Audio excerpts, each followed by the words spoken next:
Last time that I checked, it was 5 chains on my neck. I don't follow trends, I set trends. I don't follow styles, I set styles. I've never in my life looked at somebody and said, let me see what he got on cycle. No, I make you look down at yourself when you see me. How you doing? This is Deion Sanders. Right now, I'm Coach Prime. I've been formerly Prime Time. I dropped the time years ago. Now I'm just Prime, but now this is my style history.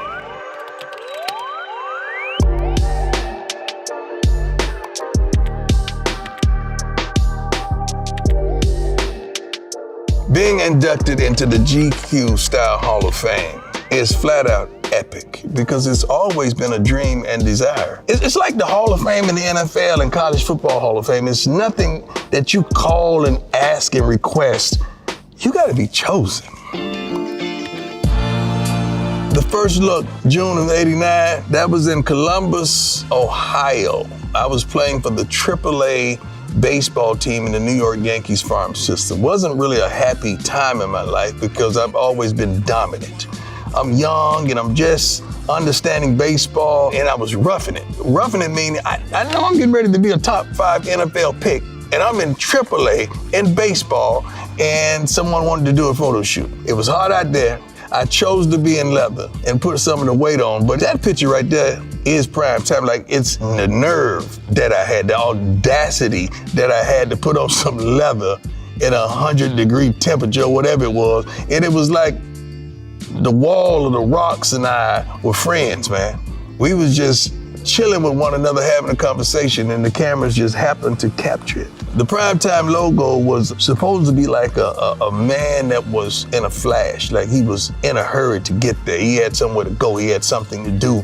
With the gold primetime across we said the ceiling, we call it the ceiling of the whole outfit. Dark EK shades, Emmanuel Khan shades, I'd never forget those. I want those so bad. I wish they could make me another pair of those. That's the only shades that I wore. I didn't wear anything but EKs at that point in time in my life. Draft day, I'm on the couch, and we knew that ship was about to come in.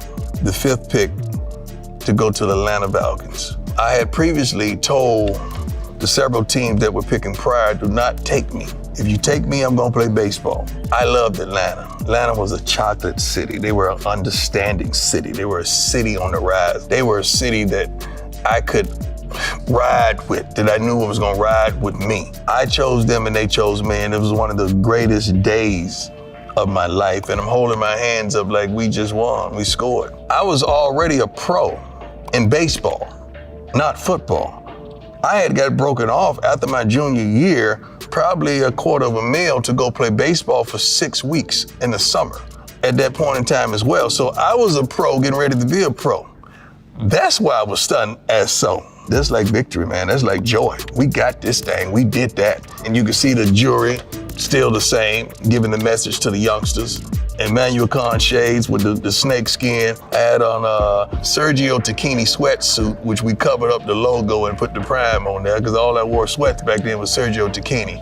That day on, my mother never worked another day of her life. That's how prominent that day was. When I look at that picture, I'm thinking about how before my time I was. There was no dudes doing privates or getting out of helicopters, man. It was Louis bag with my necessities. I was Nike up and down because I know I was gonna be photographed. Nike is the one who really booked the flight and made it possible with the private jet. First of all, I never had a stylist in my life. I've always done everything I did, the good and the bad. It was on me. We ain't gonna blame nobody for the bad if you can't give them credit for the good. That was all me my whole career. I knew I was going from the cold of Pittsburgh to Miami, so that understood the jacket up top and the shorts down low because I wanted to be comfortable on the plane.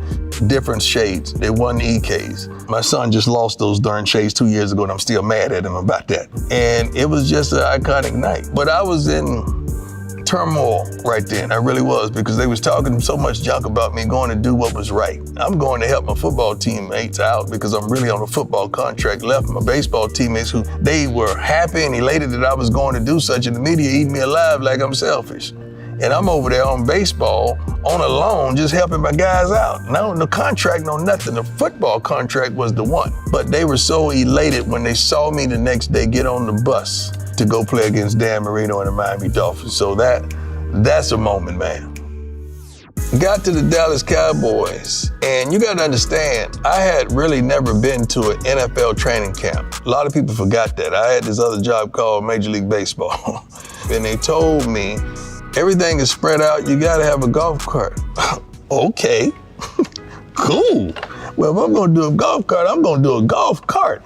That cart had air conditioning, it had an ice chest for my Yoo-Hoos. I used to love Yoo-Hoos. The back let down so a couple of my other teammates could ride. It had a stereo system, a mist system, the top let down to a convertible. That cart was before its time as well. And that was a moment, pulling up to the camp, getting out with all those screaming, Cowboys fanatics are unbelievable. And that was a moment. The first picture is practice, just chilling in practice, just a normal practice look. The second one, I think it was spring training with the Cincinnati Reds. And, I had to go with my bandana around, and I'm working up a sweat. A little jewelry on just to let them know I'm still me. The third shot in February, this Pro Bowl. What's iconic about that picture is I'm 24. Everybody knows I'm 21. 2 in your program and 1 in your heart. But it was other cornerbacks. I believe Eric Allen had more seniority over me as an NFL player, so he won 21. And I remember saying to myself proudly, because I got love for Eric Allen, never again. Never again. What's mine is mine. And I don't think I ever wore other number other than 21 at the Pro Bowl ever again, unless I wanted to. Well, the thing about bandanas, I wore it for real. I wore bandanas as a shorty. So it's not like I changed. That was me for real when nobody was looking. That's who I was. I've been doing that since I was a shorty. Wristband around the neck, gold chain on. You can see, baseball is a traditional sport, so I couldn't be draped. So I had to have something on conservative, but you had to know it was me. Look good, feel good, play good. Play good, they pay good. They pay good, you live good. And it was iconic. I think they tried to find me for this picture because I was wearing my gear on the sideline. That was like a ski jacket. Might have been a home game. I was injured, so I didn't play. And first of all, I hated not to play. That upset me as well, but I think they tried to find me for not wearing an NFL licensed jacket on the sideline. But we didn't have nothing that big and thick that kept me warm. Baseball was so traditional. They would place fear in your heart for the weak-minded that you couldn't do this and you couldn't do that. And it was traditional. And I was so glad once I established myself, I started saying, okay, well, why can't we do this? You got 4 different stages of prime. Okay, October 92, that was floating out of the locker room, getting ready to go to Miami or go somewhere. Reversible mink jacket, there's leather on the other side, reverse, hair whipped like we had a stylist in your darn locker room. That's how whipped the hair was. The shades was on point, Louis bag on the shoulder, skin looking like God just molded it right there. That was a iconic moment. The second one, I believe I was playing for the San Francisco Giants. And I'm smiling, looking at one of my teammates. I was rocking the braids then. I remember we went and found a sister in Oakland that knew how to do braids, man, and she whipped me up real quick. I don't think it was fresh, but she whipped me up real quick. The third one, when the old young prime, didn't know no better. Look, he wasn't even stunned then. He was mad. We was getting that butts kicked. That was during the season, because I'm sitting on the bench mad. I'm probably looking at one of my teammates and like, really, man? Dog, really? You just went out there and did, really? This is what you gonna do I'm looking at them like that. Curl looked wet, but it was dry. The curl looked wet, but it was dry. Just keep that in mind. But that was a young prime right there. The last one, the Cincinnati Reds, when I said, you know what, let me just give me a different look. That's the low cut, the waves, the whole schoolboy cut, looking young and innocent. It's time for humor, and we joking and clowning, probably with my boy Lenny Harris, but having a good time. But all 4 of those pictures, the commonality, it was all fun. Even though it was a little turbulence in the one, but it was all fun. I don't know where I am. I'm wearing all my stuff. Like, those are my shoes, I think had just come out. Custom hat, flipped backwards. I think I was wearing the loops at that time, and 2 chains. I think I was at a game or something, just letting them know that I was all state in basketball too, just in case they forgot. Just in case they ain't have an hour to Google me, because that's how long it's gonna take. November 94, I never really duplicate. You would rarely see me with an outfit on twice. I have hundreds of suits. But that first suit that you're showing, when we shot the video, Must Be the Money, I remember wearing something sort of like that when I'm looking in like I'm looking in the mirror like, ain't nothing I can do with it. It's already perfect. And I'm trying to figure why I didn't wear the jacket because I rarely just vest it up. But then the second one, I don't know where I am. I don't know if it's a award show or something, but it's somewhere nice because I have on the hat and the small shades. So that means I was there on purpose. The third one, that was LL's show, LL Cool J, and he answered the door, and everybody recognized it was me. And they were cheering, and I was about to go into my lines, and I remember him whispering, hold it, hold it, hold it, hold it, hold it. Like he just wanted me to engulf it, but I wasn't an actor. I was like, all right, when he opened the door, okay, hit your line. That's what they told me. And I remember him saying, hold it, hold it, hold it. And they were still cheering. So they gave me mad love on that show, and I had a good time with LL. When I first got into the league, I think I used to wear Giorgio Armani or Hugo Boss. And I'm sitting up there thinking after it had to be tailored and altered to me, why am I paying for somebody else's name? But I might as well get my own. So I acquired a tailor, David Corbett, out of Atlanta, Georgia. David is out of St. Louis now. I've never cheated on David in my life. Every suit that I own, David has made. Never in my life, not one suit. And I'm talking about hundreds and hundreds and hundreds of suits. Like when we played baseball, we had 162 games. That means we was on the road for 81. I had 81 different outfits for those days. 81, and they were all customized. Well, we go on this trip, I'm taking this bag. It was just like that. David made this as well. Now, let me tell you about the Hall of Fame. Hall of Fame, they do your jackets for you. I say, man, look here, just do the swatch. I don't need you, just give me the swatch. Give me the swatch so my guy can make my jacket. I ain't got time for y'all to be playing with me on a big day like that. So we got the swatch, and David did his thing. I believe Under Armour made me some shoes with my name and all that on it. And we kind of went a different direction with cream, highlight the blue with the gold. That's before things changed with the European kind of slim fit. We still was baggy a little bit then. My bust didn't even look like me. It looked like some dude, at a drive-through, not nothing bad about the dude at drive-through, he's straight too, but that wasn't me. Because no one really seen me during the game without a bandana. So why would you make me, get a bust that goes in the Hall of Fame without the bandana? So I wanted to give the people what they wanted. People don't really remember me not with a bandana.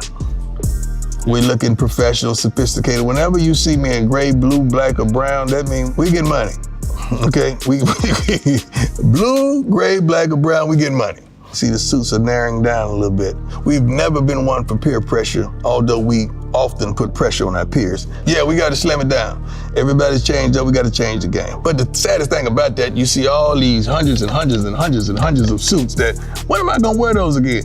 And I told my people, I said, just take them out, put them in storage. They're coming back. They're coming back. Everything goes around, it comes around, it's coming back. And it's hard for me to just dispose of hundreds of suits, hundreds of fabrics that some suits I never even made it to, never even worn. The first shot I got a necklace on, I'm still prime, because you gotta understand, in the 50s, the kids you're recruiting are like from 18 to 24, so if you just plus 20, if the parent had that child, that means she's 38 or 40, somewhere around that area. Okay, if she's 10 years, 15 years under me, they may have witnessed me play in some form of fashion. They might have been fans. They wanna see prime. The kid is just getting to know Coach Prime. He don't really remember me unless he Googles. But the parent, they want to see a little Prime because that's what they grew up on. So I have to give them a little bit of that often. And sometimes I forget because I'm in this light and I'm in this coaching carousel. Although I walk like I walk and I talk like I talk. When I have meetings with parents, they want to see Prime. So I got to remember that at times. I move different than a normal coach. I think different than a normal coach. Our swag is different. So our staff, we wear sweatpants, and I don't require them to wear collared shirts. We want to feel good. We want to feel like we had practiced coaching the game, and we want a little flair. We want to match the hat with the pants. You see the pants got a little white on the side. The hat has white on the bill. By the way, I pick out all this stuff for the coaches. We go out there and warm up in shorts, then we change into the game attire. We got more changing than Lady Gaga if you really pay attention to us. So the second one, that's when I went through my personal setbacks with my leg and my foot. So I was on a scooter, and we don't have a budget to advertise or market or even to recruit like the big boys. So we have to use social media. So I started putting all the ats on the coach's back of the shirt. So a running back does well, that running back watching TV is gonna at that coach and getting them DMs and try to get, so that's the way we recruit. So everything is strategic and it has a purpose. Also, our kids, when they warm up pregame, they have their ats on the back of their shirts. So, you know, people add them up, making sure they know them and follow them. All these kids want followers, and we're trying to revolutionize the game and get them followers as well. The third one is just on the sideline doing what I do. I love what I do and I do what I love. I don't even remember taking that darn picture, but I do remember this. The Jim Thorpe to defensive backs is like the Heisman to people. Like that signifies the best defensive back in college football. I remember getting ready to go play against Clemson. At the hood, when everybody's going, he's like, and everybody's quiet. I took all that out of him. Took the darn breath out of him.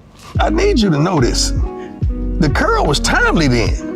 It wasn't like I was still rocking a curl and nobody else had a curl. I wasn't the only one on the team with a curl. The sad thing about it, I went to college with a low cut. I grew the curl back just to be different. Because everybody else had different. I wanted to be different. So I grew the curl back in college, man. The journey we just went through was fascinating. It triggered some old emotions, some thoughts, some youthful thinking. The Bible says when I was a child, I thought as a child, I spoke as a child, I understood as a child. But when I became a man, I put away childish things.